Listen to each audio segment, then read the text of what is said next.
Halo, selamat pagi. Hari ini adalah saat yang tepat untuk berbagi ilmu mengenai basic safety. Sekarang, mari kita bahas mengenai identifikasi bahaya. Pertama-tama, kita harus pahami dulu apa definisi dari bahaya dan definisi dari risiko. Bahaya adalah suatu keadaan yang dapat menimbulkan kerugian atau cedera yang diakibatkan karena kontak dengan sumber bahaya, baik secara langsung maupun terus-menerus.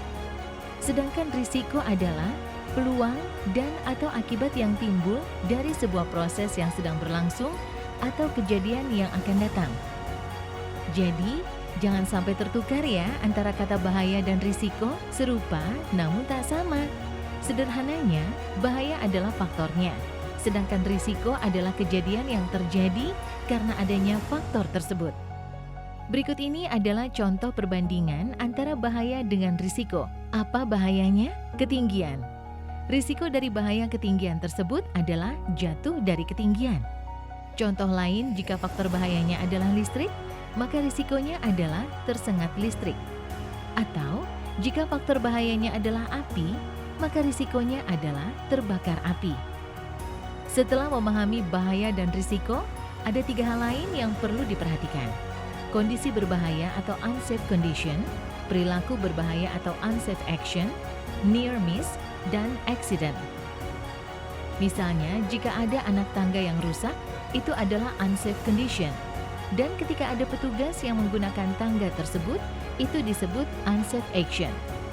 Terbukanya potensi bahwa petugas tersebut hampir mengalami kecelakaan karena adanya unsafe condition dan unsafe action disebut dengan near miss, dan accident adalah ketika terjadinya kecelakaan akibat adanya unsafe action dan unsafe condition. Nah, jangan sampai kondisi bahaya tadi mewujudkan risiko kecelakaan ya.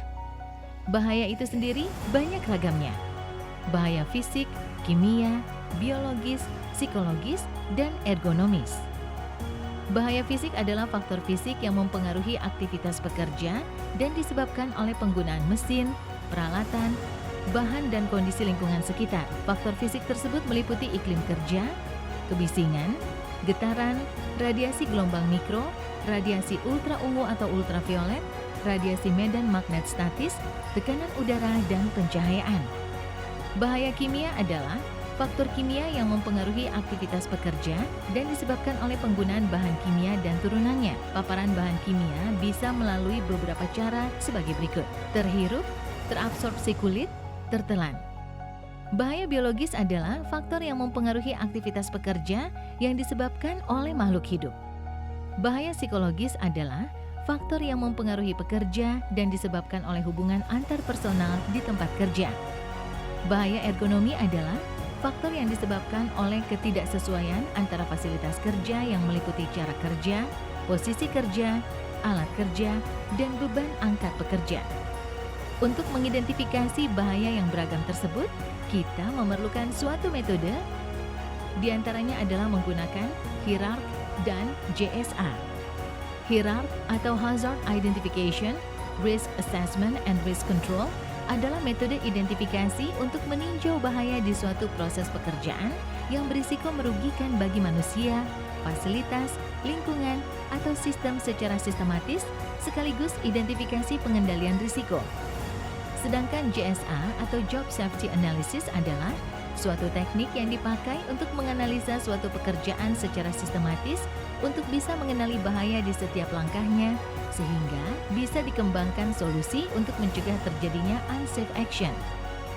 Di hierark, pengendalian risiko cenderung di fasilitas, sedangkan JSA cenderung di perilaku kerja. Mengendalikan unsafe condition menggunakan hierark, sedangkan JSA digunakan untuk mengendalikan unsafe action. Kita semua menginginkan keselamatan dan kesehatan kerja di lingkungan kerja PLN. Tidak ada yang lebih penting dari jiwa manusia.